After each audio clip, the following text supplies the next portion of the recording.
juga ada pesan supaya kita senantiasa memperhatikan Al-Masjidil Aqsa, menjaga Al-Masjidil Aqsa, membela Al-Masjidil Aqsa. Tanggung jawab kita semua. Lah kok bisa lebih dari 75 tahun Al-Masjidil Aqsa dijajah, saudara, oleh Israel yang terlaknat, durjana, durhaka. Kok bisa Israel seenaknya membunuh saudara kita? Saudara, puluhan ribu saudara kita dibunuh, dibantai. Kalau itu semua belum bisa menyadarkan umat Islam sedunia untuk segera bergerak membebaskan Al-Masjidil Aqsa dari cengkraman Israel durjana, sungguh kelewatan kita semua, sudah. Itu disebutin sama Allah soal Masjidil Aqsa. Bagaimana kalau nggak disebutin? Disebutin itu supaya kita ingat. Nabi dimampirkan dari Masjidil Haram ke Masjidil Aqsa supaya kita nggak lupa kewajiban kita terhadap Al-Masjidil Aqsa. Maka itu saya mau tanya semua umat Islam yang ada di sini, terus siap berjuang untuk Al-Masjidil Aqsa? Siap membela Al-Masjidil Aqsa? Siap memerdekakan Al-Masjidil Aqsa? Takbir! Sallu ala Nabi. Saudara, muncul pertanyaan, untuk apa sih Nabi di Isra Mi'rajkan? Ada yang menjawab untuk menghibur hati Nabi yang sedang duka karena ditinggal mati oleh dua orang pembela yang luar biasa. Saudara, yang pertama adalah Sayyidatuna Khadijah Al-Kubra, istri beliau yang telah mengorbankan seluruh harta benda, tenaga dan pikirannya, seluruh hidupnya untuk berjuang bersama Nabi. Begitu juga pamannya Abu Talib. Keduanya meninggal dunia. Begitu keduanya meninggal dunia, orang-orang kafir Quraisy mulai berani mengusik Nabi secara fisik, saudara. Bahkan Nabi mencoba untuk hijrah ke Taif, diusir, saudara. Ya, itu tahun duka. Para ulama menyebutnya Amul Hazan, tahun duka, tahun sedih. Saat itulah Nabi di-Isra Mi'rajkan oleh Allah, dihibur langsung oleh Allah Subhanahu wa ta'ala. Jawaban ini enggak salah, karena memang faktanya begitu, saudara. Ada lagi ulama yang menjawab, beliau di Isra Mi'rajkan salah satunya adalah untuk menerima perintah sholat 5 waktu. Ini juga betul, karena memang fakta realitanya begitu. Nabi mendapatkan perintah sholat 5 waktu, saudara, untuk umatnya pada saat beliau Isra dan Mi'raj. Tapi terlepas dari semua pendapat, kita kembali kepada Al-Quran. Allah nyatakan, linuriyahu min ayatina, untuk kami perlihatkan kepada beliau, yaitu Nabi Muhammad Sallallahu Alaihi Wasallam, dan juga kepada seluruh umatnya, min ayatina, sebagian dari tanda-tanda kebesaran kami.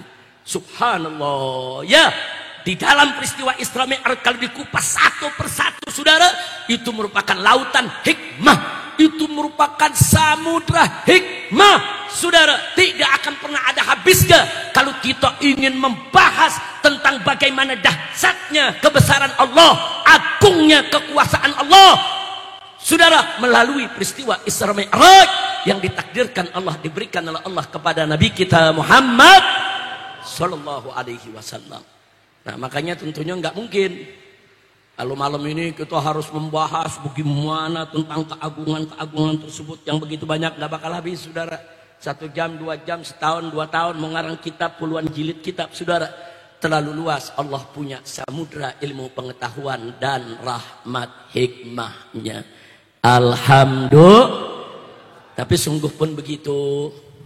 Setidaknya 1-2 pelajaran kita perlu mengambilnya, saudara. Itu yang ingin saya sampaikan pada malam hari ini. Pertama, saudara, ada pelajaran menarik. Kita tahu dalam peristiwa Isra Mi'raj Nabi, sebelum Nabi diperjalankan, saudara, dada beliau dibelah dulu oleh malaikat Jibril alaihissalam yang didampingi dengan malaikat Mikail, saudara. Dibedah, saudara, kita tahu ceritanya, saudara, bagaimana Allah memasukkan dalam hatinya hikmah, ilmu, dan lain sebagainya. Bukan itu yang ingin saya bahas, saudara. Tapi yuk kita lihat, saudara.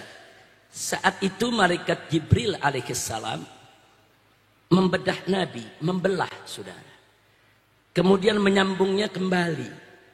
Sambungannya hampir tidak ada bekas. Ada bekas, saudara, tipis kelihatan seperti benang bekasnya, saudara. Menariknya apa? Itu justru menjadi embrio lahirnya ilmu bedah, saudara. Sebelum itu nggak ada ilmu bedah, saudara. Manusia nggak kenal ilmu bedah. Nggak pernah ada satu manusia pun yang berpikir kalau manusia itu bisa dibedah, organ tubuhnya bisa dikeluarkan dan bisa dimasukkan lagi, saudara. Nggak ada manusia yang berpikir saat itu, saudara, kalau orang dibedah bisa disambung lagi, saudara.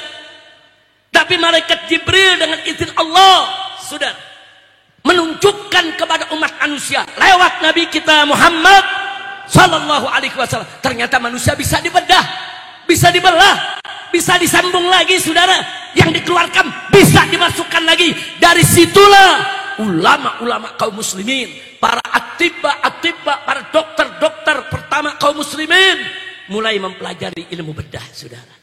Apakah itu ilmu khusus malaikat Jibril saja atau manusia juga bisa memiliki ilmu semacam itu?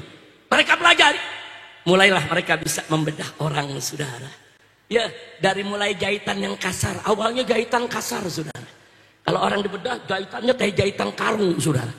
Bekasnya tuh di dada kayak jahitan karung, di perut kayak jahitan karung. Makin lama jahitannya makin halus. Makin lama di zaman sekarang, bahkan ada bedah yang dilem, saudara. Nggak pakai benang lagi. Bahkan di zaman sekarang, saudara, ada yang bedahnya cuma pakai staples, saudara. Nyambungnya habis dibedah, pakai staples, nyambung lagi. Subhanallah. Dari mana manusia-manusia itu sekarang mendapatkan ilmu bedah sedemikian rupa? Perintisnya, lopornya, yang pertama kali menunjukkannya, saudara, mengajarkan manusia ilmu bedah tersebut tidak lain dan tidak bukan adalah malaikat Jibril alaihis. Nah, gitu mak itu saya tanya, kalau gitu peristiwa Isra Mi'raj dahsyat tidak? Dahsyat tidak? Linuriyahu min ayatina. Allah ingin tunjukkan, saudara, kebesaran Allah lewat nabinya, lewat malaikatnya, saudara, lewat makhluk. Allah tunjukkan ini kebesaran Allah. Bahkan di zaman sekarang ada bedah nggak pakai dibelah lagi badannya, saudara. Pasang ring jantung, tinggal masukkan itu namanya alatnya, saudara. Ada yang lewat tangan, ada yang lewat paha, pembuluh darah besar bisa dipasang. Subhanallah. Ada lagi, saudara, orang-orang yang pecah pembuluh darahnya di kepala, saudara. Enggak perlu dibedah, saudara. Dengan teknologi DSA, saudara, dimasukkan itu selang dari pembuluh darah besar yang ada di pahanya, masuk itu alat sampai di kepala, bisa saudara, disemen, bisa ditambal itu yang pecah. Subhanallah. Enggak pakai belah lagi. Tapi intinya semua ilmu bedah yang dahsyat saat ini, saudara, semua bersumber dari hadis yang menceritakan kepada kita bagaimana malaikat Jibril membedah nabinya atas izin Allah Subhanahu wa ta'ala. Kira-kira jelas tidak? Jelas tidak? Nah, jadi ternyata ilmu bedah bukan milik malaikat Jibril sendiri, enggak. Nah, justru malaikat Jibril menunjukkannya ada ilmu loh. Ini ada ilmu. Kalau kalian belajar, kalian takwa kepada Allah, kalian tekuni, kalian bisa. Subhanallah. Walhamdulillah wa la ilaha illallah. Allahu Akbar. Yang kedua, saudara. Yang kedua, kita bisa lihat dari perjalanan Nabi dari kota Mekah ke Al-Masjidil Aqsa hanya ditempuh dalam beberapa waktu saja. Zaman sekarang nggak heran. Dengan pesawat terbang dari Mekah ke Al-Masjidil Aqsa 2 jam sampai, saudara. Zaman sekarang. Tapi di zaman itu yang pesawat terbang belum ada, saudara. Kapal terbang belum ada, saudara.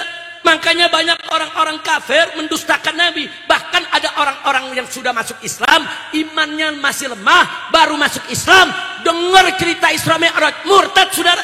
Sebagaimana diceritakan oleh Sayyidatuna Aisyah radhiyallahu taala anha, saudara.